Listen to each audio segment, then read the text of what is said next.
saya Emali Aguyana dan teman saya Sony Alirito. Kami dari Universitas Peradaban akan membuat video mengenai portofolio bisnis tentang minuman tradisional yang berasal dari rempah-rempah yang bernama Jades Herbal. Pertama kita akan memulai dari latar belakang.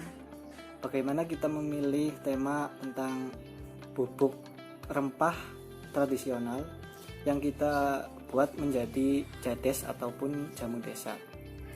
Karena rempah-rempah sendiri sejak zaman dahulu nenek moyang kita sudah menggunakannya. Baik digunakan sebagai campuran dalam masakan ataupun digunakan sebagai obat-obatan. Walaupun mereka tidak mengetahui akan manfaat dari rempah-rempah tersebut, hanya dilihat dari mitos-mitos yang berkembang dari masyarakat ke masyarakat. Untuk rempah-rempah sendiri merupakan tanaman yang dapat tumbuh subur di kawasan tropis, di mana memiliki aroma yang khas dan bau yang kuat, digunakan dalam masakan ataupun obat-obatan. Nah, dalam portofolio kali ini kenapa kita mengambil rempah-rempah? Karena biasanya di pedesaan itu rempah-rempah harganya relatif lebih rendah apabila mengalami musim panen yang melimpah. Disitulah kita merasa harus mengambil langkah apakah yang harus dilakukan apabila terjadinya panen raya agar rempah-rempah tersebut dapat dimanfaatkan dan petani tidak dirugikan dengan harga. Oke, baik, tadi sudah dijelaskan mengenai latar belakang kenapa kami memilih rempah-rempah sebagai bahan. Jadi kemudian kita lanjut ke visi misi dan tujuan pendirian usaha. Jadi yang pertama kita mulai dari visi perusahaan. Jadi kita mempunyai visi mengembangkan potensi produk pertanian rempah di pedesaan agar menjadi produk unggulan untuk meningkatkan produktivitas pertanian di desa dan meningkatkan kesejahteraan masyarakat. Kemudian lanjut ke misi perusahaan. Yang pertama kita mempunyai misi untuk membuat produk inovasi dari rempah-rempah desa untuk menaikkan nilai jual produk. Kemudian yang kedua kita membuat produk olahan yang praktis dan memiliki ketahanan daya simpan yang lebih lama.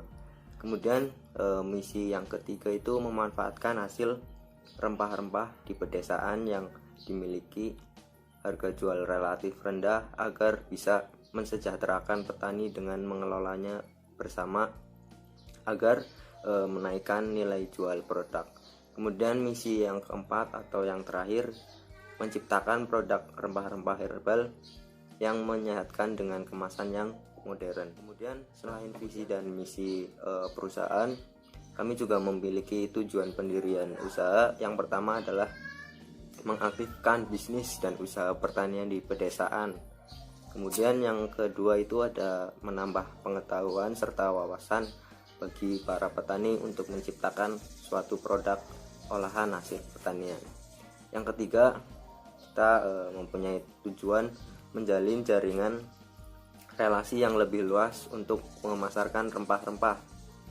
Kemudian yang keempat, mendapatkan keuntungan dari pengelolaan bahan mentah menjadi bahan setengah jadi ataupun bahan yang jadi.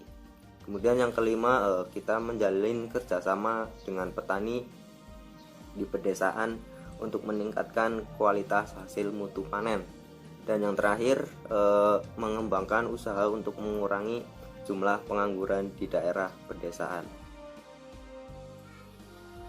Selanjutnya gambaran umum usaha.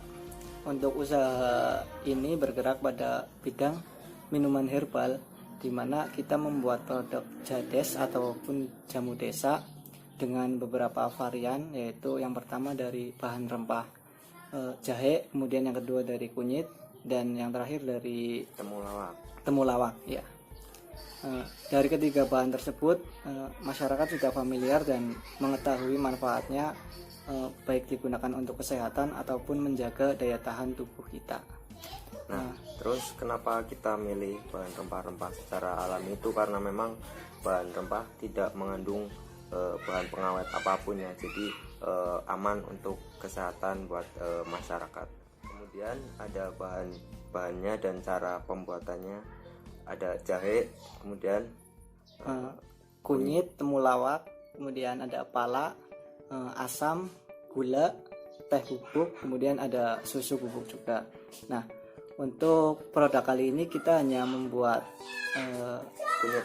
kunyit saja, kunyit bubuk, di mana langkah-langkah cara pembuatannya yaitu sebagai berikut. Nah, yang pertama itu cuci bersih ya, cuci bersih terlebih dahulu kunyit dan bahan-bahan lainnya. Kalau misalkan kita mau bikin jahe ya kita bersihkan jahe, kalau misalkan kita kunyit ya bersihkan kunyitnya. Kemudian langkah kedua kita kupas kunyitnya. Kemudian yang ketiga itu iris tipis-tipis, kemudian bisa langsung dijemur di sinar matahari secara langsung, kurang lebih ada 3-4 hari ya teman-teman ya. Kemudian selanjutnya setelah kering, ukuran kunyit itu biasanya akan menyusut. Nah, kemudian ketika sudah menyusut itu kita bisa blender sehingga kita bisa mendapatkan hasil bubuk. Nah, kemudian setelah menjadi bubuk itu kita bisa campurkan bahan kunyit sama gula, kemudian teh bubuk, kemudian susu. Nah, buat teman-teman yang penasaran, ini kita sudah dapat bentuk ini seperti ini ya teman-teman, bisa dilihat bentuknya bisa seperti ini. Kemudian kita juga udah masukkan ke kemasan. Nah, ini bentuk kemasannya seperti ini teman-teman. Kita ada sekitar 3 kemasan. Nah, ini setiap satu kemasan itu bisa bisa dikonsumsi untuk 3 gelas. Jadi setiap satu saset itu bisa untuk 3 kali penyeduhan. Selanjutnya kita masuk ke perencanaan usaha dan konsep strategi, yaitu kita ada 4 konsep strategi yang digunakan. Yang pertama, konsep dan strategi produk, kemudian ada konsep dan strategi promosi, kemudian ada konsep dan strategi penetapan harga, yang terakhir konsep dan strategi distribusi atau lokasi. Nah, yang pertama yaitu konsep dan strategi produk. Produk olahan rempah yang akan dibuat diantaranya yaitu bubuk kunyit, bubuk jahe, dan temulawak. Untuk mengawali peluncuran produk, di mana konsep yang dibuat adalah pengelolaan bahan rempah dalam bentuk bubuk yang diolah dari bahan-bahan yang memiliki mutu tinggi dan dikelola dengan higienis serta dikemas dalam wadah yang menarik menggunakan plastik pouch agar masyarakat lebih mudah untuk menggunakannya. Nah, yang kedua yaitu ada konsep dan strategi penetapan harga.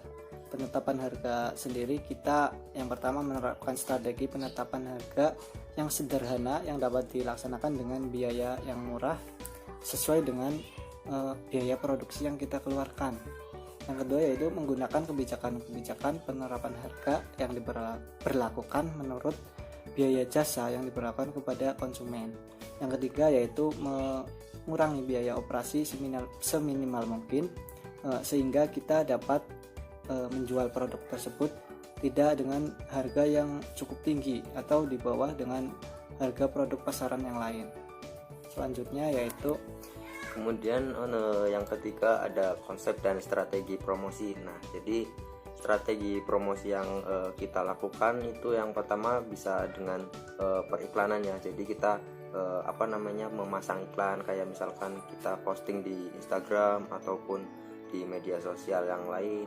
Kemudian langkah kedua itu penjualan secara tatap muka atau direct selling. Jadi kita menjual produk tersebut langsung ke konsumen, langsung menawarkan ke konsumen. Kemudian yang ketiga itu melalui publikasi atau publication. Jadi untuk publikasi ini hampir mirip sama langkah yang pertama, langkah periklanan atau advertising. Jadi untuk publikasi bisa yang tadi saya jelaskan, bisa lewat Instagram, media sosial, Facebook ataupun WhatsApp dan lain-lain.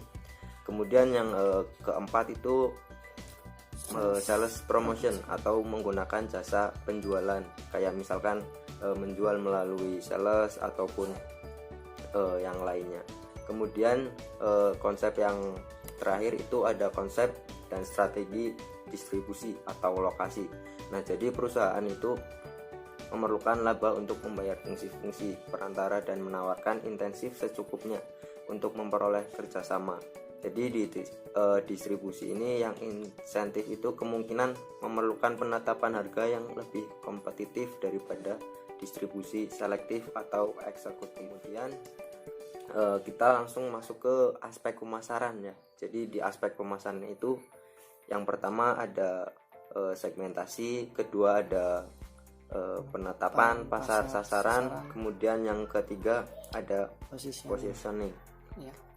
Untuk segmentasi yang pertama yaitu segmentasi yang sangat penting. Segmentasi pasar adalah suatu kegiatan membagi suatu pasar menjadi kelompok-kelompok di mana kita memiliki kebutuhan agar produk yang kita jual itu dapat tersalurkan dengan baik.